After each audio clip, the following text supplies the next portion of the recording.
To have a zero-based budget. This is whereby you budget for all your income. And hello good people, hope you're doing well. Thank you so much for clicking onto this video. If you're new, kindly consider subscribing. If you're returning, thank you so much for always coming back to watch our videos. In today's video, we're going to share some budgeting tips. We have shared a series of budgeting, but I feel it is important to also share these tips. The first tip is zero-based budget.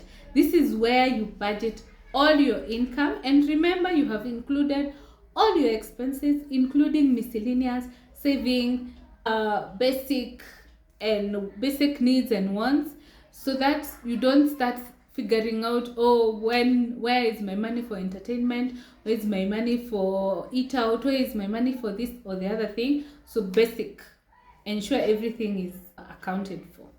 The next tip is pay yourself first.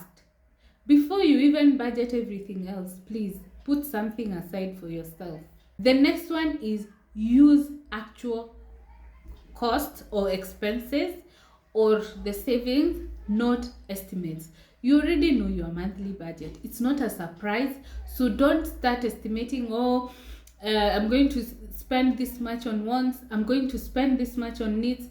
You already know how much you need for your expenses. So budget in line with your expenses and basically your needs, wants, and savings. The next tip is separate your wants and needs. Wants is something you can do without.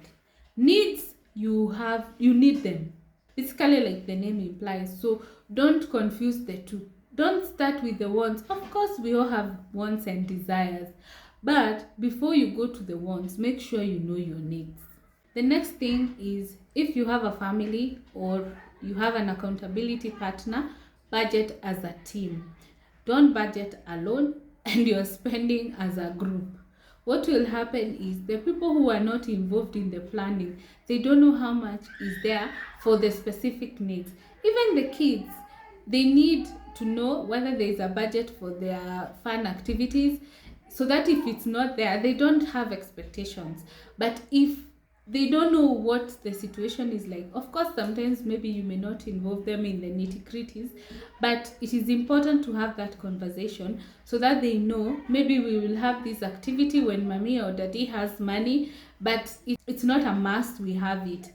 But if your budget is not constraining, or if your budget is not a worry, why should you involve them? If it is their time to be treated, take them. But also, if you involve them, you're training them to also plan their own money. I'm sure most parents give kids allowances. If you don't, please start giving your child an allowance. Let them even buy a sweet.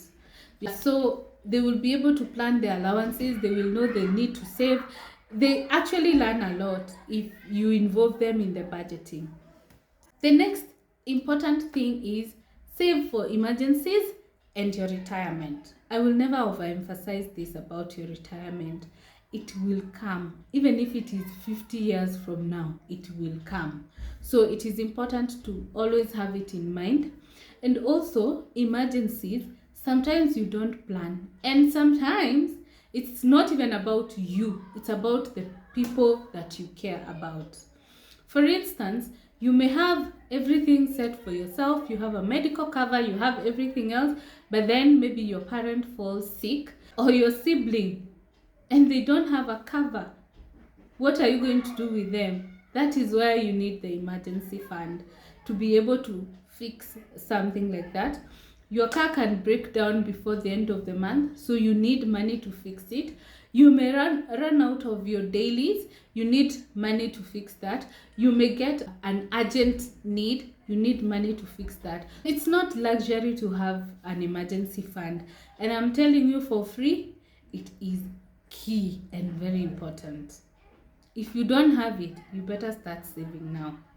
Because when trouble comes, you will feel like you're going nuts. I'm talking from experience. If I didn't have savings, when I get emergencies, I don't know, you borrow everywhere. So to avoid borrowing or to avoid getting yourself in problems or in debt because of an emergency, plan for it, because we all know that it's bound to happen. The next thing is you need to budget for your irregular expenses. You'll find you have annual insurance, which only comes once a month. You have car maintenance. You have maybe a medical checkup. So many things that are irregular, including school fees. Actually, school fees is not a regular expense. You need to plan for it, and if you're able to break it, like for instance in the Kenyan system, you do it 3 months. So if you're in a position to save for the 3 months, it will save you a lot. The next thing, categorize your expenses based on priority. You need food, clothing, and shelter. Okay, to be honest, I don't feel like clothing is a basic need because I don't buy every month. So I don't feel like it is a basic need if you ask me.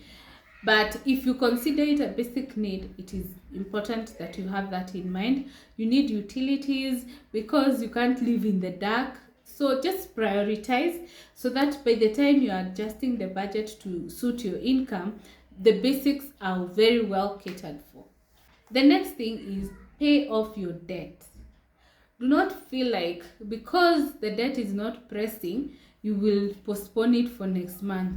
The more you postpone, the more the debt grows because perhaps it's accruing interest. So have a habit of ensuring that you're debt free as much as possible.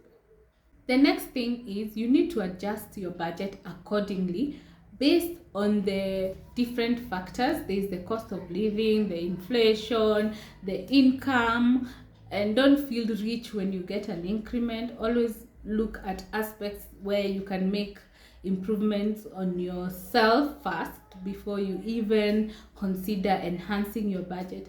In a previous video, we said you can consider even saving or investing any increment you get on your income. The next thing is that have your goals and ensure they are written down. Don't have guessing goals, or so that you can be able to see which one is a burning priority and focus on it even before you do the others. The next thing is you need to track your expenses by monthly review. Every month, just check what do I need to work on. Did I exceed my wants? Can I adjust on my needs to be able to live comfortably? Remember, the reviews are not only to check your expenditure, but to also help you see what you're doing.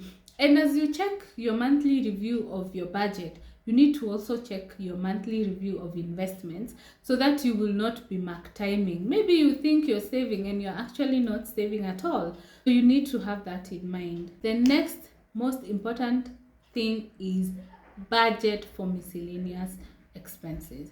These are things that you don't expect. Like we said about those irregular expenses, they can also be considered as miscellaneous. For instance, you can run out of gas in the course of the month. Have you planned for it, or do you start going to borrow to fix that?